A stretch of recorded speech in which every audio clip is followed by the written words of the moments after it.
بسم اللہ الرحمن الرحیم، السلام علیکم۔ آج ایک مبارکباد دینی تھی اسلام آباد پولیس کو کہ ان کو بہت بہت مبارکباد ہو کہ ان کے جو وسائل ہیں ان میں بڑا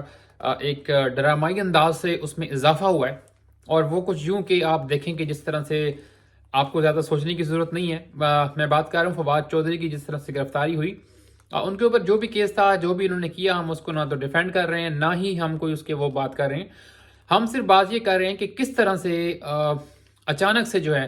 وسائل وہ پیدا ہو گئے۔ لیکن اس سے پہلے میں آپ کو یہ بتاؤں کہ ہوتا کیا ہے۔ دوسرے عام کیسز جو ہوتے ہیں ان کو تب چھوڑ دیں، چھوٹی موٹی جو چوریاں ہوتی ہیں، سنیچنگ ہوتی ہیں، رابریز ہیں، ان کو چھوڑ دیں۔ کسی کا اگر قتل بھی ہو جاتا ہے یا ریپ ہوتا ہے، ڈکیتی ہو جاتی ہے، اس میں جو ایویڈنس جب یہ کلیکٹ کرتے ہیں اور یہ پھر جب فرینزک کے لیے جاتا ہے، یقین مانیں یہ جو ایویڈنس کلیکشن ہوتی ہے ان کی، اس کے بعد لاہور میں کیونکہ فرینزک لیب ہے، وہاں تک جانے کے لیے ان کو 3-4 دن لگ جاتے ہیں یہاں پہ۔ اور وہ صرف اس لیے لگتے ہیں، موسٹلی یہی ہوتا ہے کہ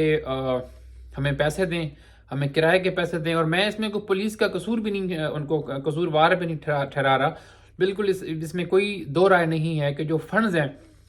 وہ ان کو نہیں ملتے۔ فنڈز اگر ملتے ہیں تو وہ اتنے معمولی سے فنڈز ہوتے ہیں کہ وہ تو شاید اسلام آباد سے آپ راول پنڈی بھی جائیں تو اتنا پیسہ آپ کے لگ جائیں۔ تو ایک ایسا ادارہ جس کے پاس اتنی بنیادی نوعیت کی جو چیزیں ہیں، جو بیسک اس کی جو نیڈز ہیں، اس کے لیے بھی اس کے پاس وسائل نہیں تھے، اور ہر بندے کے سامنے یہی رونا روتے ہیں۔ میں نے خود 5-6 سال جئی کرائم کی وہاں پہ رپورٹنگ کی اسلام آباد سے، تو یقین مانے کوئی مرڈر ہوتا تھا، کوئی ریپ ہوتا تھا، بلکہ بڑے بڑے ہائی پروفائل ریپ کیسز جو اسلام آباد کے ہوئے ہیں، یقین مانے اس میں جو فیملیز تھیں وکٹمز کی، انہوں نے سپورٹ کیا ہے، انہوں نے پیسے دیے، انہوں نے گاڑی دی، انہوں نے تیل دیا ہے، پیسے دیے، کھانے کے پیسے دیے، یا ساتھ لے کے لاہور گئے ہیں۔ اور اگر اچھا اس طرح ہوتا ہے کہ جی اگر آپ کا ملزم ہے وہ کراچی میں بیٹھا ہوا ہے، تو پولیس والے کہیں گے یار ہم کراچی کس طرح سے جائیں؟ تو بھائی پراپر یہ ان کے ٹکٹس یہاں سے فنانس کرتے ہیں، ان کو وہاں پہ اچھے خاصے ہوٹلز میں ان کی بکنگز کی جاتی ہیں، ہفتہ ہفتہ کی ان کی بکنگز دی جاتی ہیں ان کو، ہوٹلز کی، ہوٹلنگ کی جو جتنا بھی ایکسپینڈیچر اس کے اوپر اخراجات ہوتے ہیں، جتنا ایکسپینس آتا ہے اس کے اوپر، وہ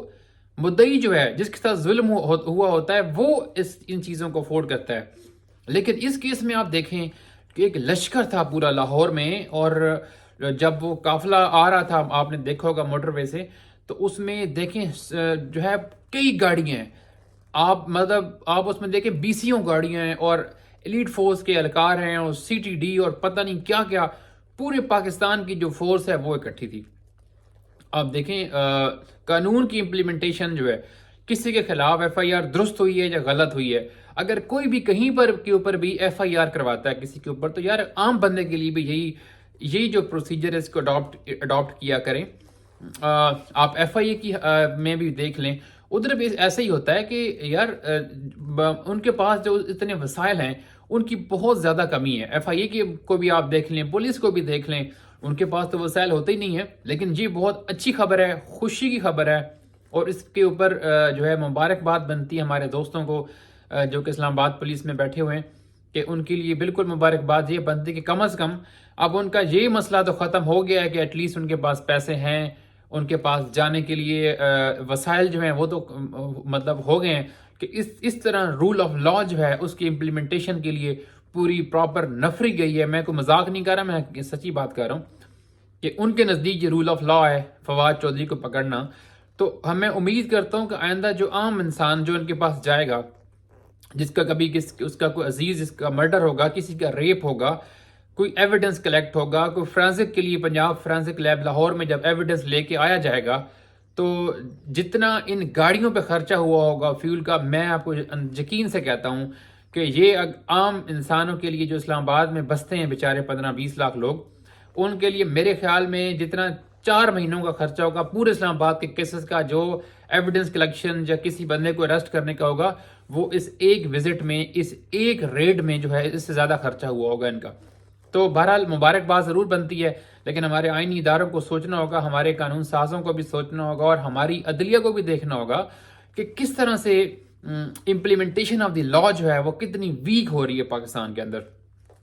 عام انسان کے لیے اور قانون ہے، اشرافیہ کے لیے اور قانون ہے، کسی بڑے طاقتور کے خلاف بولیں گے اس کے لیے اور قانون ہے، کسی عام انسان کے خلاف بولیں گے اور قانون ہے. فواد چودھری نے الیکشن کمیشن کے حوالے سے جو بھی بیان دیا اس کے اوپر اگر چیف الیکشن کمشنر کو برا لگا, اس کے اوپر انہوں نے اگر ایف آئی آر کروائی تھانہ کوسار میں, جو کچھ ہوا, تو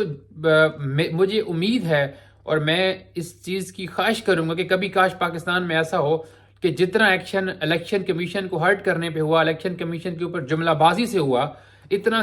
کاش کبھی کسی غریب مظلوم کے قتل کے اوپر بھی ہمارا نظام انصاف اتنا کھڑا ہو جائے, اتنا وہ اس انداز سے وہ ریئیکٹ کرے کہ کیا الیکشن کمیشن کا جو چیف الیکشن کمشنر ہے اس کو اگر برا لگا ہے یہ, تو کیا ہمارا جو ہمارا آئین ہے, جو ہمارا قانون ہے, جو ہمارا نظام عدل ہے, کیا وہ اتنا اسٹرانگ ہے کہ کسی کی بچی جس کے ساتھ ریپ ہوا ہو, کسی کی بیٹی, کسی کا بچہ جس کے ساتھ زیادتی ہوئی ہو, کسی کا عزیز جس کو قتل کیا گیا ہو, کیا کبھی اس کے لیے بھی اتنا ہی ویلیو دی جائے گی کہ جتنی چیف الیکشن کمشنر کی اگر ان کو برا لگا ہے ایک فقرہ کہنا جو فواد چودھری نے کہا تھا, تو ہمیں امید ہے کہ کاش جس دن پاکستان میں یہ عدل کا نظام یہ اسٹیبلش ہو جائے گا, اس کے بعد پاکستان کے میرے خیال میں آدھے نہیں سارے مسائل ہی حل ہو جائیں گے. بہت شکریہ.